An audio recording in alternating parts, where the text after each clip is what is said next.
এই বাংলা বাঙালি হিন্দি ভাষী বাংলা ভাষী নিয়ে বিভিন্ন ধরনের ক্যাম্পেইন তৃণমূল কংগ্রেস চালিয়েছে এবং তৃণমূল কংগ্রেসের একটা বি টিম যাকে বলা হয় বাংলা পক্ষ, গর্গ চ্যাটার্জি, এবং তাকেও দেখা গেল এই স্ট্রং রুমের বাইরে তিনি চলে এসেছিলেন। এই বিষয়টাকে কি বলবেন? তাকে দেখে চোর চোর স্লোগান দেওয়া হয়েছে, কিভাবে ব্যাখ্যা করবেন? 4 তারিখে পরে সব অ্যারেস্ট হয়ে যাবে। এই যে কি এটা কি পক্ষ, বাংলা পক্ষ, এ পুরো শেষ হয়ে যাবে। গার্গেকে আমরা অ্যারেস্ট করে নেব, ওর যত চমচা বেলচা আছে ওদেরকে অ্যারেস্ট করে মমতা বন্দ্যোপাধ্যায় টাকা দিয়ে, মমতা বন্দ্যোপাধ্যায় ফাইন্যান্স করে, তৃণমূল ফাইন্যান্স করে এই লোকটা বাইরে থাকতো ইন্ডিয়া থেকে, এটা পড়া লেখা লোক। আর আজকে এসে যেরকম একার একটা সাম্প্রদায়িকতা ফেলাচ্ছে, দেখুন বাঙালি ধরতি একটা কেসরাই ধরতি।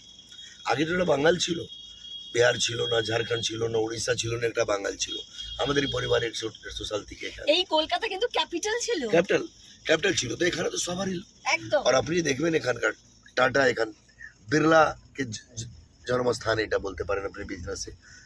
এই যে রোডে আপনি দাঁড়িয়ে আছেন শেক্সপিয়ার সারণীতে, এর লক্ষ্মী মিত্তলকে পিছনে বাড়িয়ে আছে। আজকে ওয়ার্ল্ডে অত বড় একটা আসলে স্টিল ইন্ডাস্ট্রি কে মালিক। তো দেখুন, মারवाड़ी, গুজরাটি, সিন্ধি, পাঞ্জাবি, বিহারি, বাঙালি, ইস্ট বাঙ্গাল के लोग, এই বাঙালি গুলো, আমরা সব একটা বাঙালি পরিবার লোক। আমরা তো বাঙালি, আমরা তো গর্ব महसूस করি বাঙালি, আমরা তো গর্ব महसूस করি আমরা বাঙালি।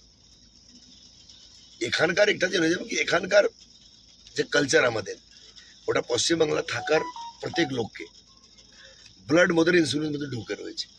আমরা দুর্গা পূজাকে মেরে থাকতে পারবো, আমরা কালী মাকে পূজাকে থাকতে পারবো, আমরা শীতলা পূজা, মনসা পূজা থাকতে পারবো, আমরা লোকনাথ ঠাকুরকে না প্রণাম করে কোথাও বাইরে বেরোই না। আমাদেরই বাড়িতে একটা ব্রাহ্মণ পরিবার আজকে 150-200 সাল থেকে এখানে আছি আমরা। ওই সময় কম্বাইন্ড বিহার বাঙাল ছিল, ওখানকার লোক। আমাদের বাড়িতে ডেলি রুটিনে माँ काली की पूजा, माँ दुर्गा पूजा, शीतला माँ के पूजा, तुलसी माँ के पूजा, मनसा माँ के पूजा, शनि ठाकुर के पूजा, लोकनाथ बाबा के पूजा, এই টোটাল পূজা আমাদের বাড়িতে ওই সিস্টেমে হয়। শনিবারে আমাদের বাড়ি পুরো কমপ্লিট নিরামিষ থাকে, মঙ্গলবারে নিরামিষ থাকে। দেখুন, আমাদের মমতা বন্দ্যোপাধ্যায় এটা পুরো একটা চক্রান্ত করে চেষ্টা করেছিলেন। উনি একটা বৈরাগত শব্দ বলেন, আরে বৈরাগত তো উনি কোথায়, উনি ইস্ট বাঙ্গাল থেকে মাইগ্রেট করে বীরভূম এসেছেন, বীরভূম থেকে ভবানীপুরে পৌঁছেছেন। তো এখানকার যে বাসিন্দা আছে ও বৈরাগত ওনাকে বলে, উনি বৈরাগত কাকে বলেন? শুভেন্দু অধিকারী বৈরাগত? হ্যাঁ, উনি বলেন নন্দীগ্রামের ছেলে। আরে নন্দীগ্রামকে ছেড়ে তো 1 মাসে আপনার মাটি শেষ করে দিয়েছে এই ভবানীপুরে। আপনি আপনার গড় জন্মস্থান 25 সাল আপনি এমপি ছিলেন, 15 সাল আপনি এমএলএ চিফ মিনিস্টার। আর একটা নন্দীগ্রামকে মেদিনীপুরকে ছেলে এসে শুভেন্দু অধিকারী 1 মাসে আপনার জমিন শেষ করে দিয়েছে, আপনার বাড়িতে ঢুকে গেছে। আপনার বাড়িকে ভোট আমাদেরকে, মমতা বন্দ্যোপাধ্যায়কে বাড়ি থেকে আমরা ভোট পেয়েছি। বিস্ফোরক তথ্য দিচ্ছেন আপনি, নিয়ে নেবেন এটা, আমি আপনাকে বলছি। মমতা বন্দ্যোপাধ্যায়কে বাড়ি থেকে আমরা ভোট পেয়েছি। সময় আসবে মুখ খুলবো, আমিও খুলবো, শুভেন্দু অধিকারীও খুলবেন। ওনার বাড়ি থেকে আমরা ভোট পেয়েছি, আজকে আপনাকে বলে দিচ্ছি। আর এইটা আপনি মাস 2 মধ্যে আপনি দেখে নেবেন, ওই জিনিসটা সামনে আসবে। আর এই গার্গি ফার্গি যে আছে, যে এইসব এটা হিন্দি বাংলা নিয়ে, প্রত্যেক হিন্দি ভাষী যে হিন্দি বলে এখানে বড়া বাজারে লেবার মজদুর, দেখুন ইস্টার্ন রেলওয়ের হেডকোয়ার্টার আছে এখানে, সাউথ ইস্টার্ন হেডকোয়ার্টার আছে এখানে, মেট্রো রেলওয়ে के হেডকোয়ার্টার আছে এখানে, বিএসএনএল दुनिया के एजेंट सब থেকে বাইরে ট্রান্সফার পোস্টিং হয় না। আমাদের লোক ব্যাঙ্গালোরে জিএসআই के হেডকোয়ার্টার আছে, ইন্ডিয়ান মিউজিয়াম আছে, অফিসাররা কি হয় ইউপি, হরিয়ানা, পাঞ্জাব, রাজস্থান থেকে এখানে আসে। আমাদের বাঙালি অফিসার এখান থেকে মহারাষ্ট্র যায়, ইলাহাবাদ যায়।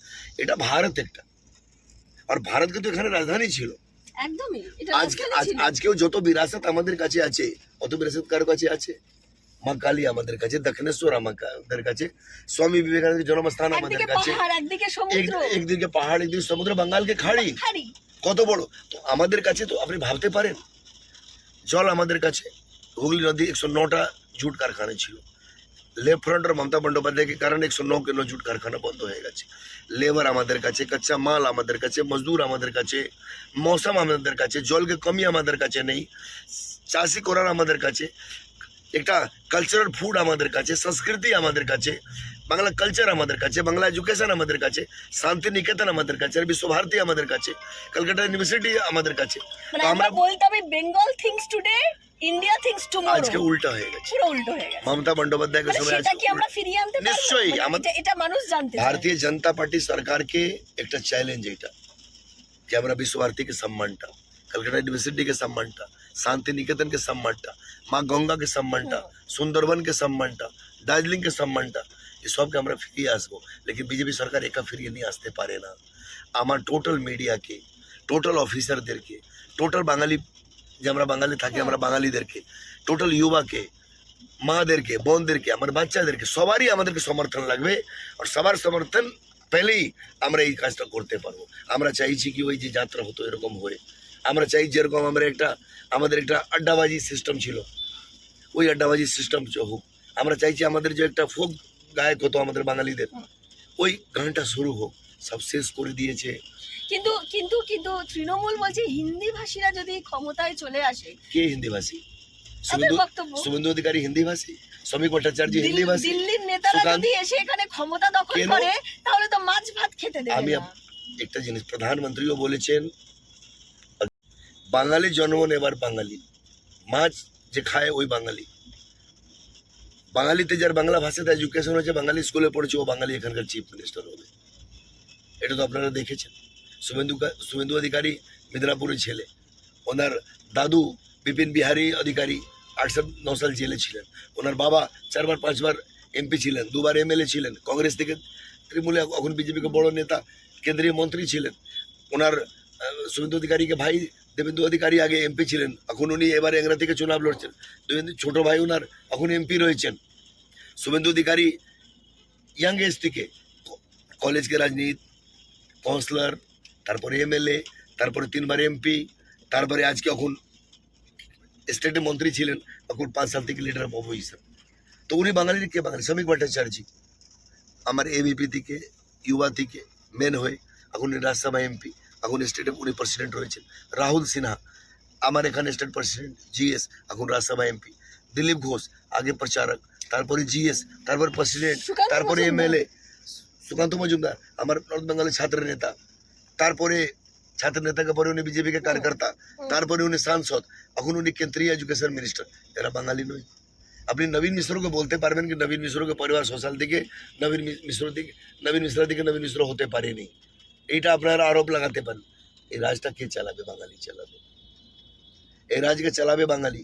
মমতা বন্দ্যোপাধ্যায় জিজ্ঞেস করুন না, কীর্তি আজাদকে, কীর্তি ব্যানার্জি, শত্রুঘ্ন সিনহাকে, শত্রুঘ্ন ব্যানার্জি, ওই ইরফান পাঠান, ইউসুফ পাঠান, ও কি ফিরাদ के भाई সুলতান আহমদ সাহেব মরহুম के ওনার ভাই। এরা কে জিজ্ঞেস তো একটু করবেন। আজকে রাজীব কুমার কে? ও কি বাবুল ব্যানার্জি, या কার্তিক ব্যানার্জি, या অমিত ব্যানার্জি, या লক্ষণ ব্যানার্জি? ভাই কেউ ছিল না? আজকে কি হয়েছে? নিজে পাপকে ঢাকার জন্য রাজীব কুমারকে রাজসভা দেওয়া হয়েছে, মুখটা খুলে দেয় না। এই জন্য মমতা ব্যানার্জিকে কথনে কথিতে ফরক আছে। ওনার একটা হ্যাবিট আছে, ওই হ্যাবিট থেকে ওনার হ্যাবিটটা সব জেনে গেছে। এখন ওনাকে সকালে কেউ লোক নমস্কার করছেন, উনি দেখবেন মেন্টালি পাগল হয়ে যাবেন। যেরকম উনি একটা ভাষা বলতে শুরু করেছেন, হিন্দি ভাষী, ব্যারাগত, বাংলা ভাষী, কবজা, উনি পাগল হয়ে যাবেন। ওনার যে আমার চিফ মিনিস্টার হবে, ওনাকে রিকোয়েস্ট করবো কি ওনাকে রাঁচি ফাঁচিতে একটা ভালো কোনো জায়গা ফাঁকা খুঁজে ওনার ভালো ট্রিটমেন্ট হোক। শুভেন্দু অধিকারী 2 দিন আগে বলেছেন কি মমতা বন্দ্যোপাধ্যায়কে রাঁচিকে ইলাজ করাবার দরকার আছে। সেম কন্ডিশনটা হয়েছে। আমরা ছোটবেলা থেকে ওনাকে দেখেছি, উনি লড়ে এখানে এসেছিলেন। উনি এরকম পদকে ধরে নেবেন, চেয়ারকে বিনা থাকতে পারেন না, এটা কল্পনা থেকে বাইরে। নবীনজি, আমি একদম স্পেসিফিক্যালি একদম শেষ একটা প্রশ্ন করব। এবারে দুটো ফেজে যেভাবে ভোট পোলিং দেখা গেল, প্রায় 90% উপরে ভোট পড়েছে। এই ভোটটা কি পুরোটাই দুর্নীতির বিরুদ্ধে, তৃণমূল কংগ্রেসের রাহাজানির বিরুদ্ধে, সিন্ডিকেটের বিরুদ্ধে, এবং তার সাথে হিন্দুত্ব যে কনসোলেট করা, হিন্দুত্ব ভোটকে যে কনসোলেট করা, তার সেই কনসোলেশন ভোট? দেখো হিন্দুত্ব মানে স্বামী বিবেকানন্দ, হিন্দুত্ব মানে নেতাজি সুভাষ চন্দ্র বোস, হিন্দুত্ব মানে রামকৃষ্ণ পরমহंस, হিন্দুত্ব মানে মা শারদা, হিন্দুত্ব মানে ভারত সেবাশ্রম, হিন্দুত্ব মানে রামকৃষ্ণ মিশন, হিন্দুত্ব মানে গোরিয়া মঠ, হিন্দুত্ব মানে ভোলাগিরি আশ্রম, যেখানে তৃণমূলকে গুন্ডা বাহিনীরা বাঙালি সাধুদেরকে উপর পীড়িত করেছে, হাত দিয়েছে। ওই পাপকে ফলটা এরা পাবে 4 তারিখকে। আজকে আপনাকে বলে দিচ্ছি, বাঙালি পাবলিক নিজে অত্যাচারিত হয়েছে, বাচ্চাদেরকে অত্যাচারিত বরদাস্ত করেছে। লেকিন যারা সনাতনকে, মমতা ব্যানার্জিকে কোনোদিন কালীঘাটে পূজা করতে দেখেছেন? কিরকম উনি কালীঘাটে দেখেন, কোনো ঘন্টা বাজাতে দেখেছেন? উনি সনাতন ধর্মকে কত অপমানিত করছেন, এগুলো বাঙালি আপনি ভাবতে পারেন? উনি কাকে খুশ করার জন্য এইসব করেন? উনি কি করে দুর্গা পূজা পান্ডালে যখন ওপেনিং করতে যান কিরকম ফুল ফেলেন আপনি দেখেন, লাগেন উনি মাকে উপর এহসান করছেন। মমতা বন্দ্যোপাধ্যায় সনাতনকে শেষ করার বড় চক্রান্ত করেছে। মমতা বন্দ্যোপাধ্যায়কে পরিবার এই সাজাটা পাবে, আর বাঙালি লোক 4 তারিখ ওই সাজাটা দেবে। 23 তারিখ হোক 29 তারিখ হোক, आराम से इलेक्शन कमीशन, यूनियन गवर्नमेंट के होम मिनिस्ट्री, केंद्रीय बाहिनी बांगाल के एक आज़ादी दिए और 23 तारीख और 29 तारीखे 50% आज़ादी हो 4 तारीखे ठीक 48 तारीख पर बांगाल आज़ाद हो जाए। একটা দেখবেন হাওয়া কিরকম হাওয়া বাতাসে চলছে, আসমান কত পরিষ্কার দেখবেন, লোকে মুখে একটা হাসি দেখবেন। আমি টিভিতে বারবার দেখছিলাম সব চ্যানেলে, যে বাচ্চারা যে মহিলারা গ্রাম অঞ্চলে যে মারা ভোট দিয়ে আসছেন না, ওনার ছেলেরা আনন্দ দেখবেন, এটা খুশি দেখবেন, লাগে দুর্গাপূজাকে মাকে দর্শন করে আসছে। আজ পর্যন্ত কোনোদিন কभी পিছলা রেকর্ড নেই যে ভোট দিতে লোক আসতো মুখটা কালো টেনশনে, যেরকম লাগে কি জবরদস্তি করে ওকে হাত দিয়ে বলেছে এখানে ভোট দিতে হবে। এবং হাই রাইজ বা এলিট ক্লাসের প্রচুর মানুষকে ভোট দিতেই যেত। দেখুন আমি হাই রাইজে রাজনীতি করি, আমার এরিয়ার যেখানে আপনি আছেন 63 নম্বর ওয়ার্ড, এখানে আমি রাজনীতি করি। আমার চুনাव লড়লেন এখন আমার কার্যক্ষেত্র এটা, আর ভবানীপুর বিধানসভাটা আমি পুরো দেখছিলাম। হাই রাইজে যত হাই রাইজে ওনারাও গেছেন, ওনাদের স্টেট প্রেসিডেন্ট, ওনাদের কয়টা এমএলএ, ওনার পার্টিকে লোক সব অনেক হাই রাইজে গিয়ে ধমক দিয়ে এসছেন। কি ধমক দিয়ে এসছেন আমরা জানি, ভোট কোথায় পড়ে মেশিনতে সব বোঝা যায়, 4 তারিখে পরে কোথা হবে। হাই রাইজকে সব লোক, যত বড় লোক, বাঙালি অবাঙালি, যত ইন্ডাস্ট্রি সব ওটা বুঝতে পেরেছে এরা এখন শেষ কিছু করতে পারবে না। এই জন্য সব নেমে, আপনি আশ্চর্য করবেন, অপোলো হসপিটাল এডমিট লোক মুখে মাস্ক লাগিয়ে আর ভোট দিতে এসছেন আমাদের লামার সে বয়জে। আমার দেখে আমার চোখ ভরে গেছে কি লোক কত নিজেকে আজাদি, হ্যান্ডিক্যাপ 5 জন লোক তুলছে আর ওনাকে ভোট দিতে হবে নিয়ে যাচ্ছে। আপনি ভাবতে পারেন লোকতন্ত্রকে কত বড় রক্ষা হচ্ছে। और एसआईआर तो सबसे बड़ा काज हुए যে মমতা বন্দ্যোপাধ্যায় তৃণমূল করতো, হিন্দু ও মুসলমান হোক, চুনাव के दिन ওদেরকে স্বর্গলোক থেকে নিয়ে আসতো, মুসলমান নামাজ পড়তো, হিন্দু মন্দিরে পূজা করতো, মুসলমান বিরিয়ানি বাবা ভোট দিত, মৃত্যু ওই তো বলছি আপনাকে, বোধ হতো নিজে আত্মীয় স্বজন থেকে দেখা করতো, মমতা বন্দ্যোপাধ্যায় সে দেখা করতো ওরা সব, আর বিকালে ওরা ফের স্বর্গলোক চলে যেত। এইবার ওই স্বর্গলোককে দ্বারটাই বন্ধ করে দিয়েছে, কেউ নামতে পারেননি।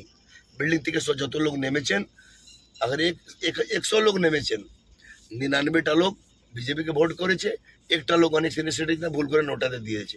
মমতা বন্দ্যোপাধ্যায়কে কোনো মাল্টি স্টোরি থেকে ভোট পাওয়া যায়নি। এই জন্য আপনাকে বলছি কি উনি ভবানীপুর থেকে 5000, 10,000, 15,000 থেকে ভোটে হারবেন।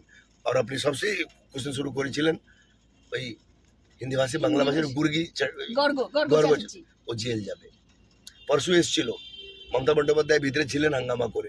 আম নাগরিক, আমরাও ছিলাম পলিটিক্যাল, আম নাগরিক ওনাকে চোর, দালাল, পাপি, বাংলা বিরোধী সব বলে ওনাকে অপমানিত করেছে, ওনাকে পালাতে হয়েছে। কলকাতা পুলিশ প্রোটেকশন দিয়ে এজিসি বস, কলকাতা পুলিশ দিয়েছে ওনাকে, যেটা সিকিউরিটিও ছিল কলকাতা পুলিশ প্রোটেকশন দিয়েছে, সেন্ট্রাল ফোর্স প্রোটেকশন দিয়ে ওনাকে এজিসি বসের দিকে পাঠিয়ে দিয়েছে। अब বলুন, যে যাকে বৈরাগত বলে ওই ওনাকে বাঁচিয়ে না, লাল জুতা পাবলিক মেরে দিত, ওনা মেরে ওখানে ওনাকে মুখ ওনার লাল করে দিত, ওখানে কেউ কিছু করতে পারতো না। এই জন্য ওই টাইপের ক্যারেক্টার যে ও আছে ওনার লোক, কখনো দেখলো হাবড়া স্টেশনে কুলিকে মারছে, কখনো রিক্সাওয়ালাকে মারছে, কখনো ওনার বাবার ক্ষমতা আছে তো বলুন তো আমাদের মতন লোককে একবার হাত লাগাতে, ওনার বাড়িতে ঢুকে ওনাকে শেষ করে দেবো। উনি এখন বুঝেন না, উনি কি করে রিক্সাওয়ালা, ঠেলাওয়ালা, পানওয়ালা, চায়ওয়ালা, এই বাস কন্ডাক্টর, মোটিয়া, ইয়া বাইরে থেকে যে বাচ্চারা আসে 500,000 টাকা নিয়ে এখানে এক্সাম দিতে, ওদের উপরে হামলা করে। এইসব বুরকি ফুরকি টাইপের ক্যারেক্টার, এরা সব বাঙালি বিরোধী, বাংলা কালচার বিরোধী, বাংলা সমাজকে বিরোধী। আর মমতা ব্যানার্জি কা টাকাতে এরা ফ্লাইটে চড়ে, এরা মাছ ভাত খায়, ছুটি পড়ে, কাপড় পরে, আনন্দ করে, ফুর্তি করে, বদমাশি করে, মদ খায়, সিগারেট খায়, পান পরাগ খায়, পুড়িয়া খায়, সব মমতা বন্দ্যোপাধ্যায়কে টাকা যে দেয় ও টাকা থেকে এরা ফুর্তি করে। এদের এটাই ক্যারেক্টার আছে। এই জন্য পশ্চিমবাংলায় আমাদের সরকারে কোনো বাঙালি বিহারি কিছু নেই। বাঙালি যে পশ্চিমবাংলাতে আছে ও সব এখানকার বাঙালি, সব এখান কালচারকে মানে, সব এখানে পূজিত পদ্ধতিকে মানে, সব বাঙালকে সমাজবাদকে মানে। আমরা সবার জন্য বিকাশ করব, হিন্দু হোক, মুসলমান হোক, শিখ হোক, ইসাই হোক, গরিব হোক, আমির হোক, আমরা সবার জন্য রাস্তা রেডি করব, হসপিটাল রেডি করব, স্কুল রেডি করব, কলেজ রেডি করব, মেডিকেল কলেজ করব, ইঞ্জিনিয়ারিং কলেজ করব, সব ভাষাভাষীকে আমরা সম্মান করব। এই গুর্গি টাইপের লোককে আমরা বাকিকে জীবন আমরা জেলে দেখতে চাইছি, আর জেলেও যাবে। আপনাকে আজকে আশ্বস্ত করছি আজকে একদমই। তাহলে সবকা সাথ, সবকা বিকাশ, সবকা বিশ্বাস নিয়ে 48 ঘন্টা বাদে নতুন ভাগ্য নির্ধারণ হবে এবং সেই দিকেই তাকিয়ে আছে গোটা বাংলা।